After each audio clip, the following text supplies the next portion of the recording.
All right, gang. Hey, thanks for tuning in today. I am really super excited to be able to have Dr. Beth here with us today. She is going to be sharing a real cool story about where she started with her existing career and what she did to transition into an online business.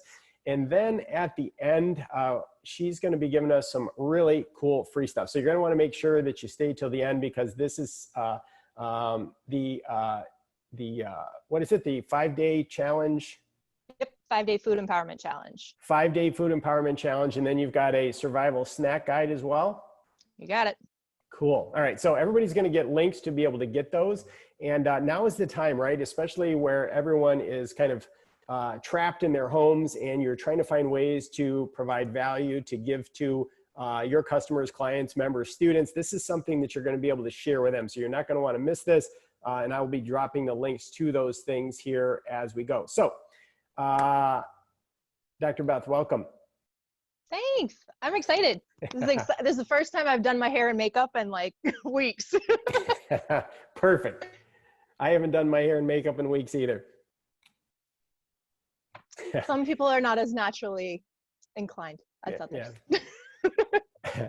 Okay, so let's talk about this. Like very first, I mean, obviously we've known each other for a long time, but you getting started, transitioning from your existing career. So let's tell everybody who you are, what you do, and then we'll go from there. All right, so I am by trade, if you will. I'm a retail pharmacist. I've been a retail pharmacist for, 16 years. 16 years. I've worked in a grocery store that entire time, worked full-time with pharmacy, and I liked it up until a few years ago when the direction of healthcare started to change, and I didn't like it anymore.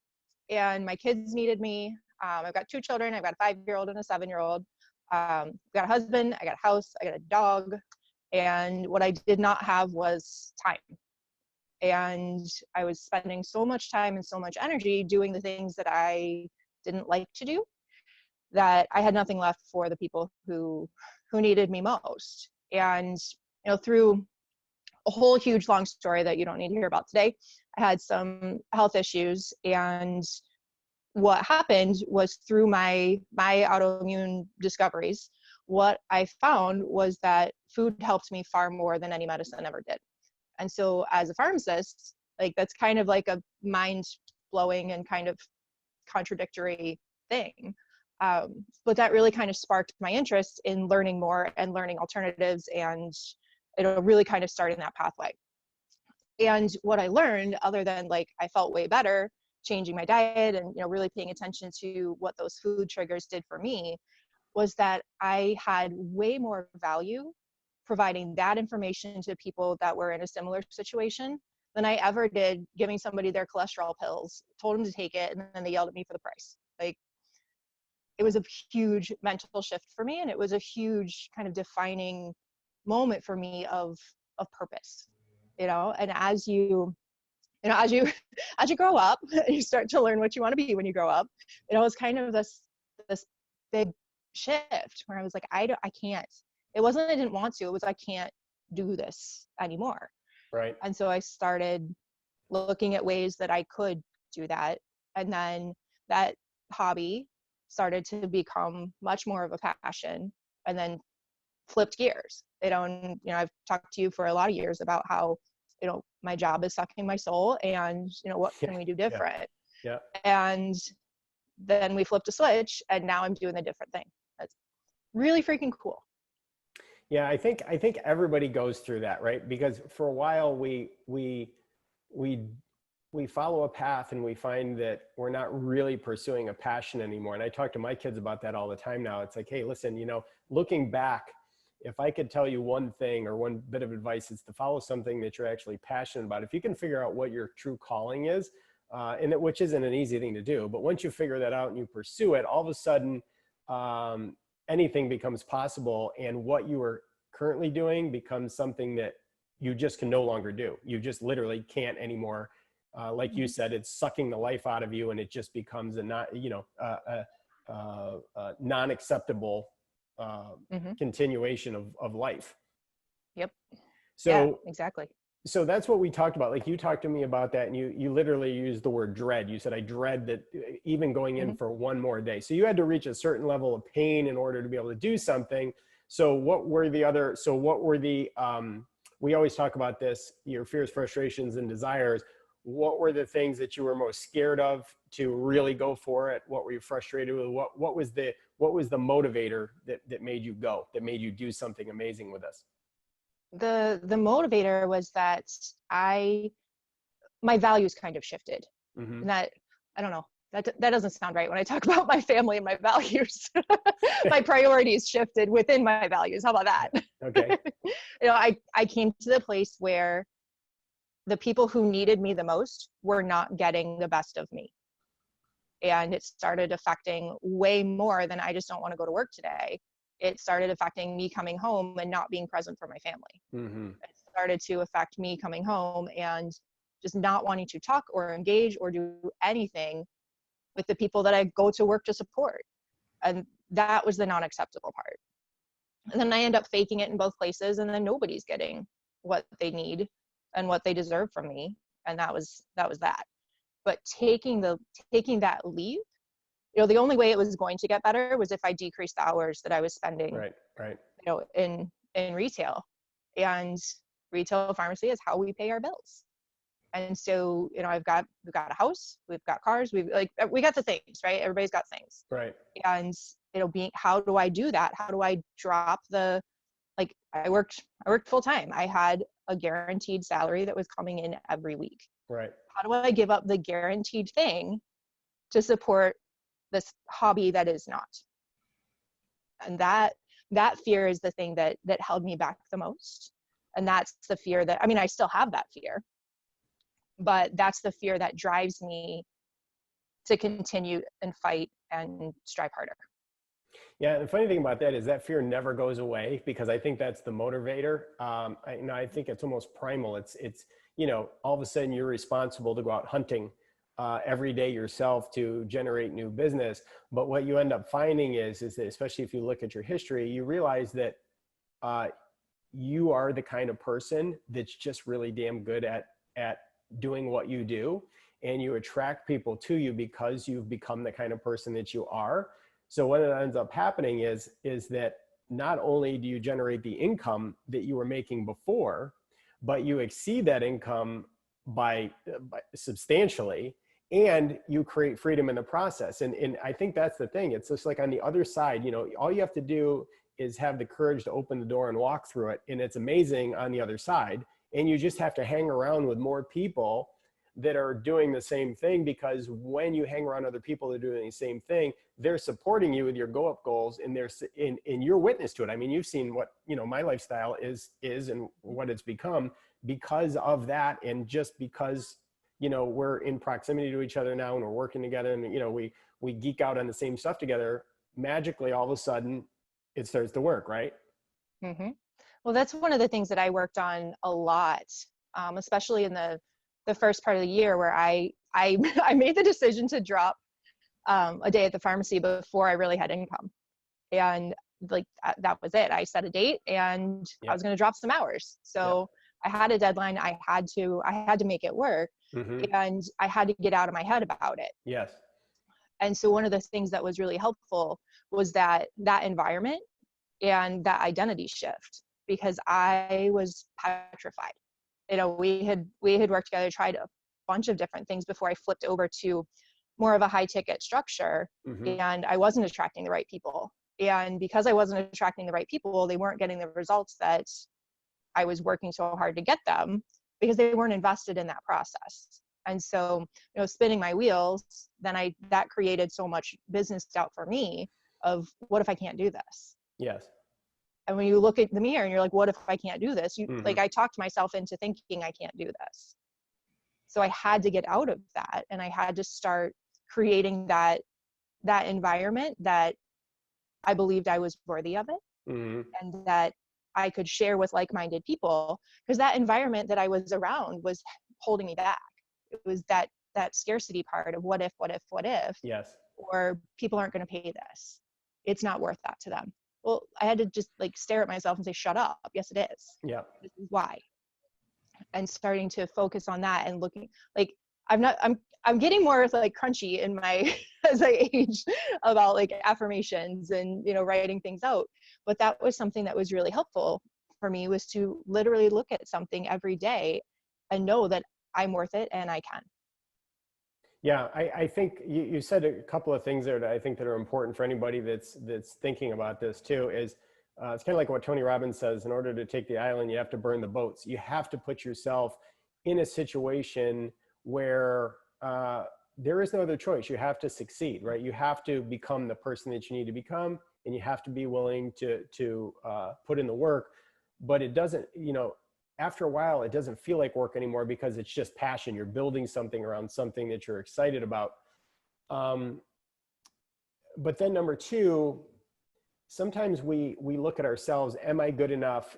You know, can I charge what I need to charge in order to make this happen? And one of the lessons that I try to share with everybody very early on is you have to look at what the outcome is. That's how you price things, based on the outcome that you can get for your client, customer, member, student. So for you, for example, if somebody, my brother, for example, right, has Crohn's disease, right, autoimmune disease. Mm-hmm. So what is that worth for him to be able to fix that? Matter of fact, I have to have him talk to you. But what is that worth? Because he's been struggling in his whole life. He's been in pain his whole life. He's gone to doctors. He's gone to Strong Memorial. I mean, he's gone to every specialist you can think of, and none of them has the answer. So what is the outcome for him not to be in pain anymore? Oddly enough, his wife has celiac disease. Same issues, struggling, having problems. You know, what is that worth? So when you think about what, you know, what should I price it at? Will anybody pay this? Well, it depends on what the outcome is that you can get them, and the stronger the outcome, obviously, the more valuable that thing becomes, right? Mm-hmm. Yep. So, you know, and then I think number three is you have to have somebody that believes in you too. Sometimes you just need somebody to say, you know what, you're smart, you are capable, you have something amazing to offer the world. You know, don't hide the lamp under the bushel. Get out there and shine, right? Go do your thing and get in front of people. And the people that have the ears to hear what you have to say and need what you have, they're just gonna come to you. And it's been pretty cool, because I've kind of watched where you started, knowing that here's this person that's got, you know, all of this potential energy that just needs to be released. And the struggle at the beginning, right, which everybody goes through, self-doubt, fears, all this stuff. And then all of a sudden you have this aha moment that goes bam, and you have your first success. And all of a sudden you go, wait, what? Mm-hmm. That just happened, right? Mm-hmm. So if I did it once, can I do it again? Mm-hmm. Right? So, okay, so you made the decision, and at the beginning when you were building your course out, let's mm-hmm. talk about your avatar, your struggles with that, trying to figure out who in the heck you were talking to, and then mm-hmm. how you made the shift and transition to get to where you are now. Okay. Yes, my avatar, my ever evolving avatar. Yes. I actually did some avatar work this week again, because with the isolation, the fears and frustrations are different. Yes. And so I have to talk to people differently based on what their issue is today. Mm-hmm. My avatar has shifted a million times. And I'm a self-admitted chronic overthinker, and that was to my detriment, especially at the beginning. Yeah. And there are a few times where you told me, just write it down, stop thinking and just do it. Yeah. And that's the thing with the avatar for me, especially, is I kept getting caught up with like, what if, just write it down, write it down and go back. So my people, my niche, if you will, are women between like 35 and 50 who are emotional eaters. That's where I find the most success. Kind of the subset of that for me are people with autoimmune diseases and food allergies. Mm-hmm. So all of those things kind of go together. But the most impact that I have are with women who have bored eating and emotional eating. So those are my avatar people. So my avatar is someone who has a similar situation to me. You know, I understand where that energy goes. I understand that taking care of everybody else before you take care of yourself. You know, those are my people. Those are my people who need to give themselves permission to take care of themselves, who need to give themselves permission to feel pride when they do something that is self-care oriented. They need to have a job. That's really helpful. One, because they need to be able to pay me, but it helps me understand their situation more. The job part for me is not quite as important as it is for some other people, because it's schedule management and time management much more than like this particular career. Because I've also noticed the people that I work with are willing to make that, they're going to make that payment happen because it's worth it enough to them, no matter what job they are having. So yes, that's been helpful for me. So like I have people who are teachers, I have a stay-at-home mom, I have people who work the stock market. Like, so the specific job is not as important for me. They have children, it is more helpful for me. Like I don't work with men. It doesn't work as well. There are very many men who are like, I'm just going to go eat a bowl of ice cream because I'm sad today. Right. Yep. Like, so like, that's not on my list of avatar, you know, qualities. What else can I help you with that one? So one of the things that I know initially we were talking about price. How do you price yourself? And, you know, like anybody else, when you're first starting out, you tend to gravitate towards low prices because that's, you know, it's basically your own struggle with whether or not somebody's going to see value in you at that price point. And the price points that you started at to the success levels you've had have also been tied to price. So your price is jumped dramatically. And this is where you're seeing your success. So just like kind of like a big shout out, just for you, it's a big deal. Like you broke 10K, right? You had an 11K month, and you've only been at this, what, 6 months? January. My first high ticket sale was mid-January. Yeah. So what was the change in your thinking, and how do you feel about it now, where, you know, if somebody was just starting out and they were thinking about pricing themselves low, how is your feeling about this? Because I know for me, it's the same amount of work to sell something for $120 it is to sell something for $1,200. And generally the person that's willing to pay $1,200 is a much more, is much less work, right? Because they're more motivated. Yes. Yeah. How do you feel about that? Yeah. So I've heard you talk about free pulls, you know, the free pulls and the cheaples. Is that the other one? Yeah. Free pulls and cheaples.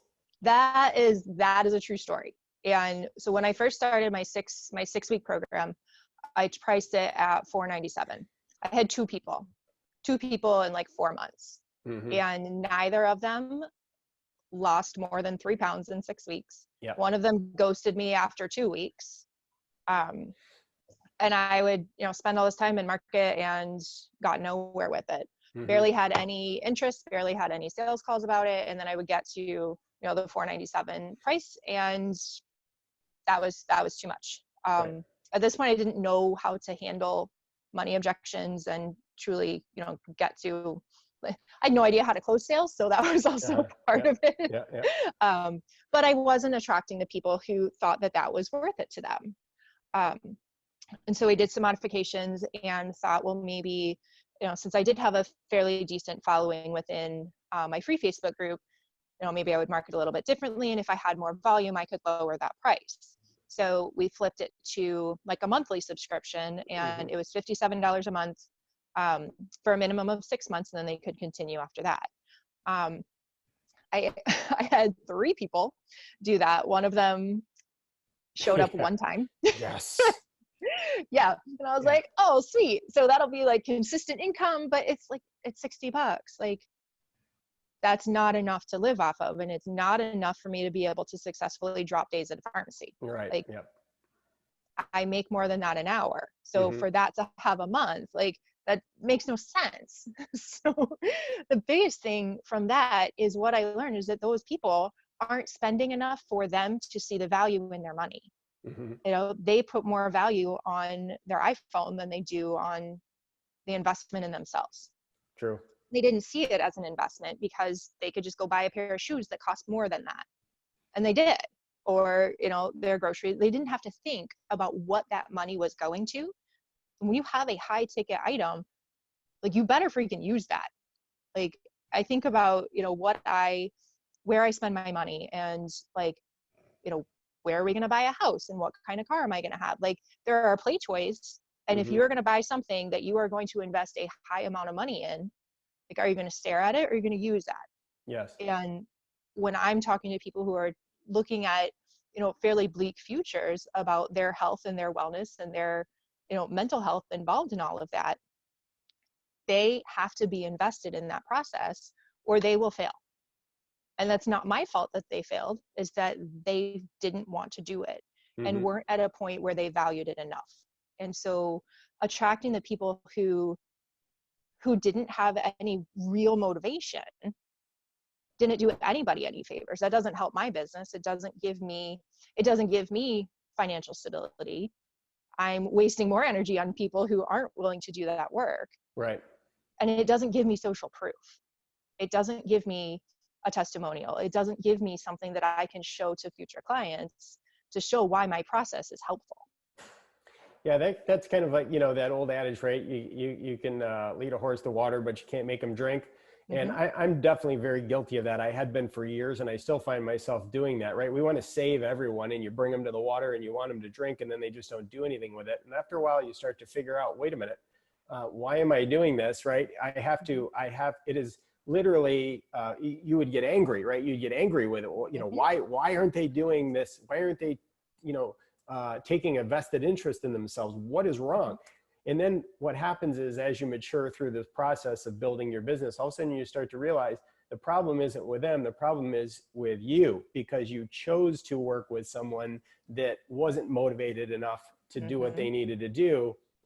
And that really helps you define your avatar, because now you decide, okay, listen, if this is the case, and that person does not bring me good energy, that's not a person that's my avatar, right? Because you have to like them, you have to be able to get them the result, and they have to be able to pay you what you're worth. And generally, the person that's not motivated also is the one that's not willing to pay you what you're worth, because they know they're not going to do it. Yep. And the Yep. person that does pay more money, they're the motivated ones, right? That's why, I hate to say this, but a lot of people that get a Planet Fitness membership don't really get in shape, because it's $10 a month. And if they don't go work out, well, what's the difference? I'll just keep paying it forever, even if I don't lose weight, because it's only $10. But if you go to Mm-hmm. a trainer that's Mm-hmm. $1,000 a month, guess what? Those people get in You're going shape. to show up. Yeah, you're going to Yep. show up. Yeah. So right now, you are starting to get into a place to where you're feeling like you could, pretty much be able to do this 100% full time, and perhaps exceed what you were doing before with your, the career that you were in. Yep. What are you thinking now? Like, I know where you started from, what's your thought processes now about where you're going to be able to take this? Mm-hmm. So the first, my husband, my husband's funny, because he looks very, I mean, he's very logical about things, and he's like, okay, so you want to do what? And he's like, how are you going to do that? What do you Mm-hmm. mean? And he's like, so you're telling me you would like to give up your 40-hour guaranteed paycheck to do something that is an emotional and financial roller coaster up and down all of the time? Yes. Yes, that's exactly what I want to do. Yes, Right. Yes. exactly. Yes. Right. He feels a little better. He feels a lot better now, Yes. because when we worked out numbers, what I needed to do to drop the one day was I needed 3/4 of a client a month to be able to do that. Nice. I've consistently been between 3 and 5. So that's helpful. That's calming. The first goal that I have before I can really flip that balance completely, I mean, what I would love to do is do this full time and have like pharmacy as the backup plan. Mm-hmm. I don't want to give up my license. I still do like what I do. Mm-hmm. I just can't do that all the time.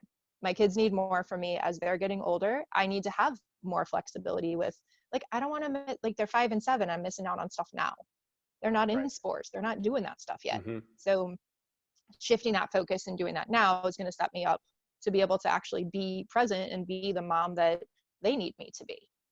Um, so what I'm doing to do that, I've gotten pretty specific about goals and revenue goals for each month. By the end of the year, my goal is to have my student loans paid off. Okay. That's a big money suck for me. Mm-hmm. And once that, I mean, it's been a lot of years in school, but I think I have 42,000 left, which, good heavens. Yep. I started at 150, so 42 left. I'm excited about that. But once that's gone, then I can really start to take the revenue that I'm having and reinvest it and do those sorts of things. Hi, Peanut. What is the troubles? Do you want to say hi? So Yeah, this say is my hello. life. Hi. You don't want to say hi? So this is my little Taylor. We'll Hi, plug it in, baby girl. Taylor. Oh. Her tablet is out of batteries, and she is sad. Well, that is definitely something that would cause great trauma. Yes, great trauma. So right, you're fine, baby. Just plug it in. Here's what I'm seeing with you based on where you are now. I'm feeling like, you were just, a few tweaks away from getting to a place where once you hit six figures, it starts to go faster because you start to figure stuff out pretty quickly.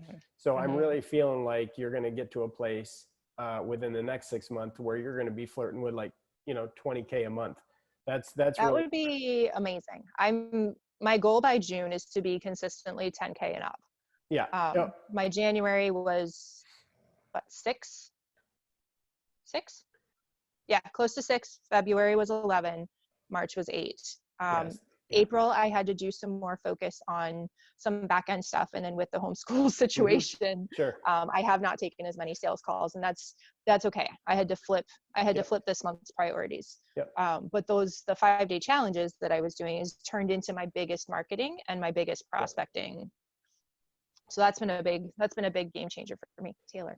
Yeah. So just so you know too, I mean, that's exactly what happens. When you get around that area, it's like a snowball, and it just starts to get easier because it starts to roll. It really starts to happen, and things start to progress fairly quickly, and you start getting into a groove, right? You just start feeling it. So I'm definitely seeing that. So the 5-day challenge that you just talked about, this is actually what I wanted to transition into now. Is just kind of tell everybody what the challenge is. And we're going to give everybody the 5-day challenge worksheet, and we're going to give them a survival guide. And I'm actually going to drop that into the comment section in just a minute. So guys, when you see that pop up in your comment section, make sure that you click on those links and save those links. I'll also send them out by email as well.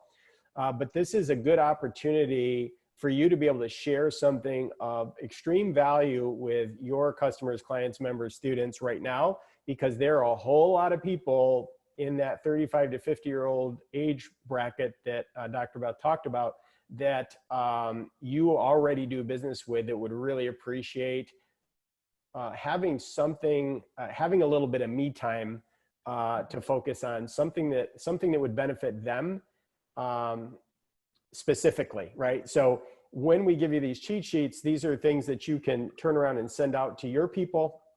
And then those people can then in turn reach out and participate in the 5-day challenge with Dr. Beth. This is just, not only is it good for new business, but it's also great for retention for your existing customer base. And if I'm right, I also thought this would be kind of cool if you wanted Dr. Beth to go and do a live talk for your group of your people, your customers, that you would make yourself available to do that? Yep, absolutely. Cool. So let's tell everybody what the 5-day challenge is and a little bit about the survival guide. And I'm going to drop the links in there now so people can start grabbing those. Okay. So the 5-day challenge is a free 5-day group that's held within a private Facebook group. They request to join the group. I let them in. We do some intros. And then each day of the 5 days, I give them a quick little live video lesson and then an accountability task for that day. So with food empowerment, I don't tell them what to eat. That's kind of my food philosophy anyway. But what the food empowerment challenge is meant to do is to teach them to feed the part that's hungry. So I give them some tasks, and you'll see in that cheat sheet kind of what those things are. So we talk a lot about like Are you, like, trying to identify what emotional hunger is? Are you actually hungry? Are you angry? Are you anxious? Are you lonely? Are you tired?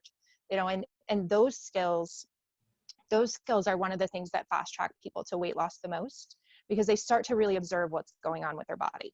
So those different tools and accountability tasks, so the point of the challenge is not to sell. I don't sell them anything on there. I make it a big point that I am not selling them anything during this challenge. Mm-hmm.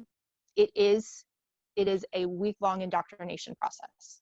It is how I get to know them, and is how they get to know me. So that's an important part of it. I do, you know, they have to post their accountability within that challenge group. So I get that opportunity to get to see what their fears, frustrations, and desires are. Mm-hmm. I get to see, you know, what those struggles are. So it gives me an open door for interaction.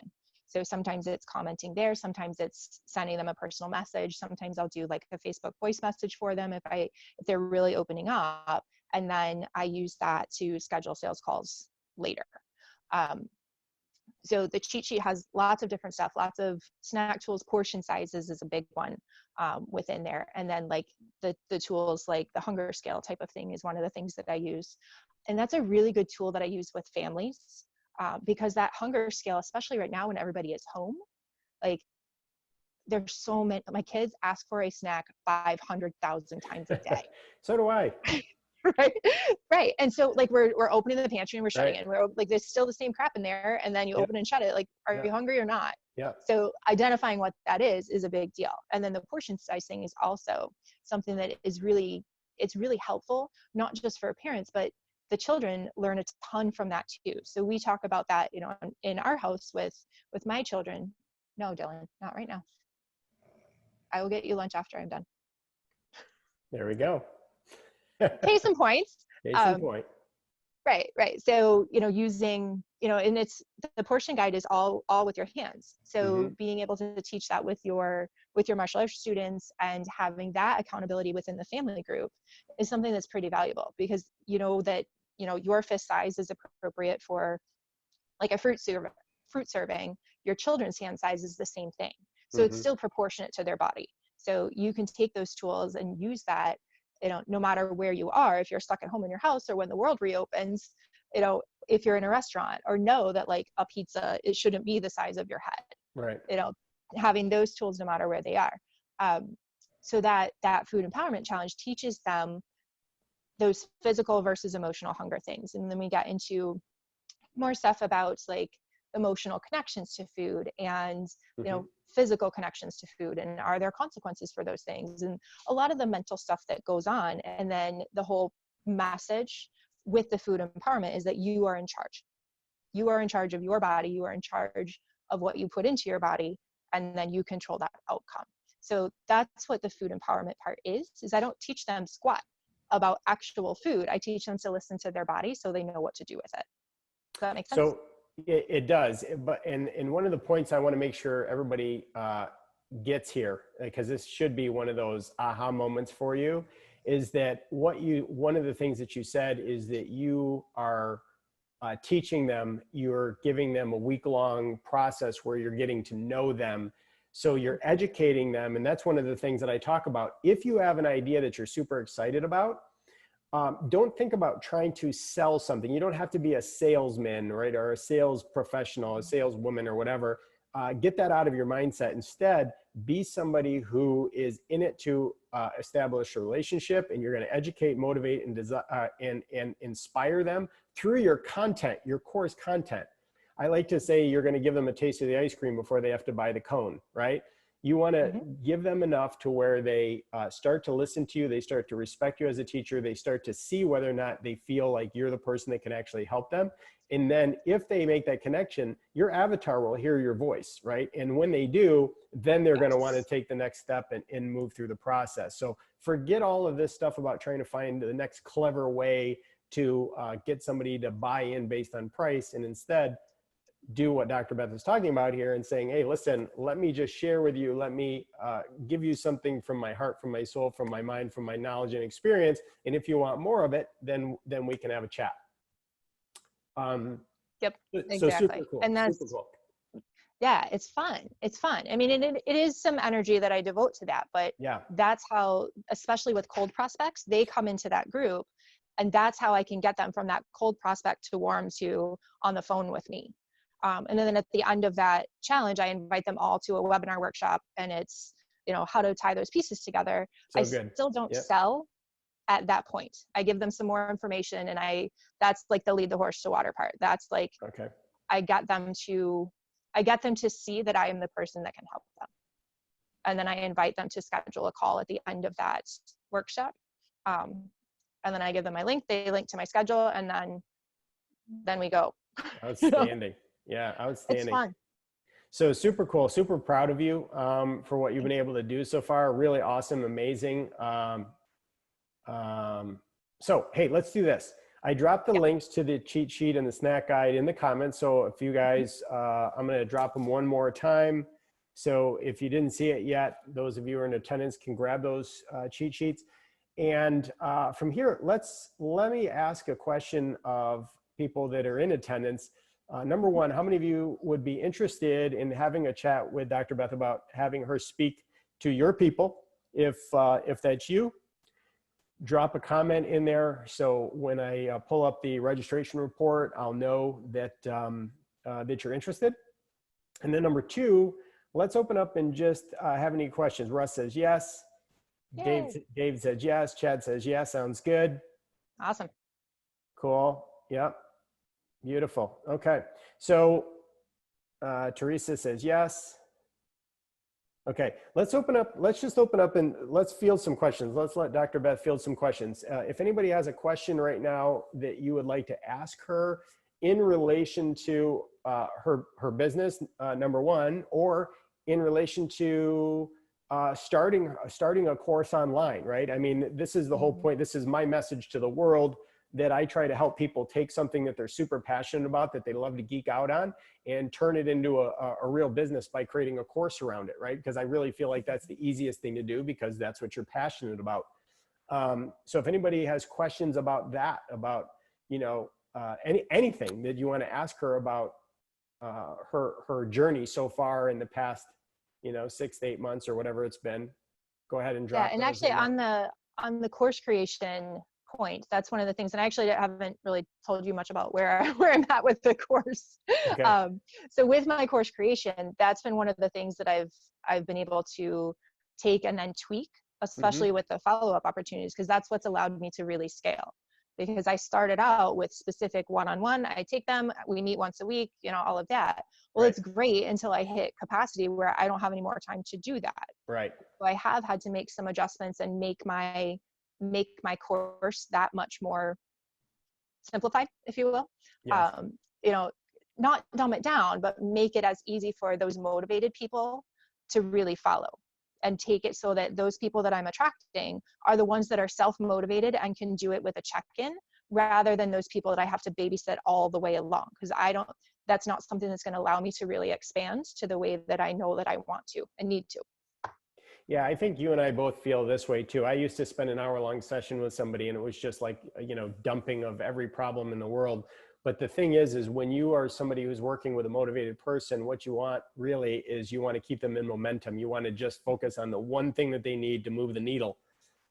So if you provide really good content, and the assignment is to listen to the content, watch the content, do the work, do the homework, and then come to me with that last little bit of whatever it is that you need, give them that piece, and now they can keep moving forward. They're going to see those little victories. I've got some questions coming in.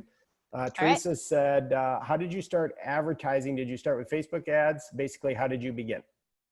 So I have never run a Facebook ad ever, which is it's kind of my next thing to really think about. But I've done it with organic leads and organic posting. I've made friends with moms groups. I've made friends with the admins of a ton of different Facebook groups, and I start to indoctrinate those people. I get to know people within those groups, and I get permission to ask them if they would like to join my free challenge. That's how most of my leads come in. And then the more word of mouth I get, those people are my advocates. So I've gotten six of my last sale clients have come as referrals from previous clients.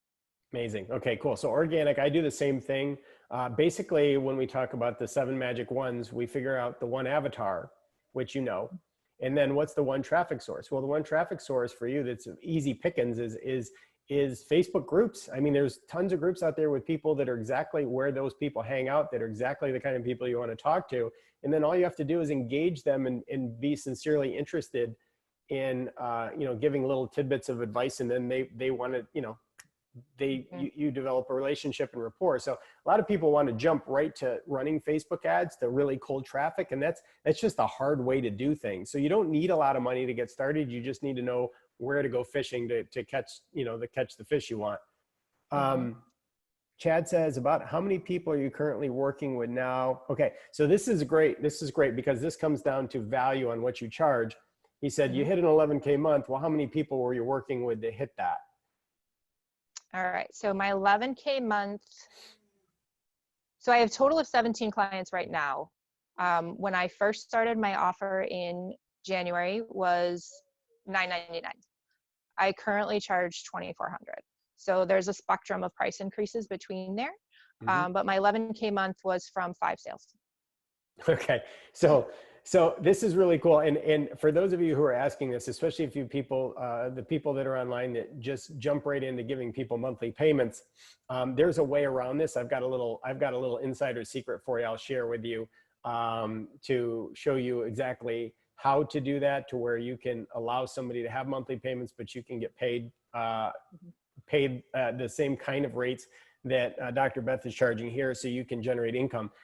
There's actually I'm actually going to do a webinar on that called the Money Map, and we're going to talk about how to charge because you could have signed up 5 people at $100 a month, and you would have made you would have made $500. But those same 5 people, if you charged them $2,000, well, you'd make $10,000. Right? So where do you want to be? I mean, you have to grasp that concept. Sometimes we do things like unconsciously. We don't think about what we're doing and we just do it, and then you suffer the consequence of not paying attention or just not understanding how to generate income. Chad says, do you work with people in a group, or do you do more one-on-ones with your clients? Who would like to join my 5-day free challenge? Teresa said, well done, you got a good job note. Thank you. So I guess the question is, are you working with your people in a group, or are you doing one-on-one? I think so. I do both. Yeah, both. Right now, they have a specific curriculum that they follow, and they have an assessment form that I have them fill out every week. They have to fill out that assessment form before we have a check-in. Before my client load got bigger, I would meet with them for a half hour to 45 minutes once a week. Now I don't have capacity to do that. So now I use this assessment form and I have them fill that out. We kind of go through what their goals were. Did they make it? Did they not make it? Why did they think so? And then we do a really quick, like 15-minute feedback session. And then once a week, Thursday nights, I have a whole client group session. If they need something additional in between there, it's case by case. Okay. Yeah. I do the same thing with my calendar. I make myself available. But again, what you're saying is you're providing such great content that's, small bite-sized chunks that they can digest. It's pretty easy. So if they need you, it's going to be for something quick. Yep. Yeah. Very cool. Okay. Well, Miss Dr. Beth, I really enjoyed this conversation today with you. So I will make sure that I provide you contact information for the people that would like to have you give a talk in front of their group. So if you haven't popped a note in yet, if you'd like to talk with Dr. Beth or have her talk to your group, make sure that you drop me a comment right now and let me know so I can arrange that for you. And let's see, I think I had one more comment come in under the Q&A instead of the chat. Oh, Ryan. Okay, Ryan says, sounds like you're starting by interviewing clients on an individual level until you started to Mhm. scale, right? So that's so you're qualifying people. Do you continually meet personally or speak with new potential clients, or has it gotten to the point where you can gain new clients more efficiently? I I still speak with everyone. Yeah. I do have another coach that's on my team. She's not ready to take those calls at this point. Hmm. But I need to talk to them because I don't discuss price until they ask me for it. Right. And that's a big thing that has been really helpful for me to avoid the people who aren't invested. Yes. So I don't sell them on price. If they're asking me about price first thing or before I even talk to them, that's generally a red flag for me. Hmm. Um, so I also don't know what they need until they start talking. Yes. And so my program isn't for everyone, and I don't know if I can help you until I actually get on the phone. So once I do that, then I kind of financially qualify them. I make sure that they are someone that I want to work with. Yes. And then I'm not going to waste my time or waste their time or money because neither of us is the right fit. So I personally have to make sure that we're the right fit before I'm willing to invest my time either. There If that you makes go. sense. There you go. Yeah, you're qualifying who you want to work with, not the other way around. Yes. And That's I it. have gotten to the point where I don't make offers to everyone anymore. I I've love that. That's a Yes. huge thing for me Yeah. where I don't feel desperate for their money. I did. Yes. January I did. Yes. And I've had two people that I did not want to work with. Yes. And I'm kind of waiting their 12 weeks to run out. Hmm. We'll reevaluate, but I mean, I don't make offers to people I don't want to spend time with every week. It's Man, not, I will find the right people and I'll keep working so many good and talk to takeaways. more people. Yeah, so many good takeaways, guys, from Dr. Beth on this. Hey, just for fun, I'll give one thing to you that you can use, that you can put to work, since I know you'll use it. A great question when you talk to someone is, at the end, if you feel like you're ready and they feel like they're a good fit, instead of just talking about money, you just say, great.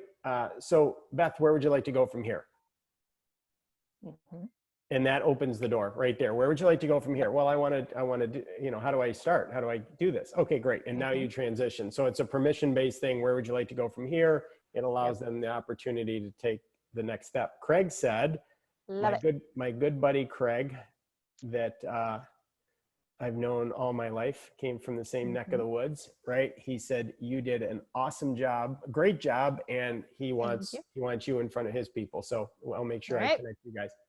All right. Set it So up. I know you are super busy and you've got 2 kids that want snack and lunch and batteries and everything else. Yep. Yeah. So I will let you go. And other than that, super appreciate you joining us. It was really, really, really great. And Thanks for having me. my pleasure. All right. We'll talk to you soon. You're very welcome. All right. Bye, friends.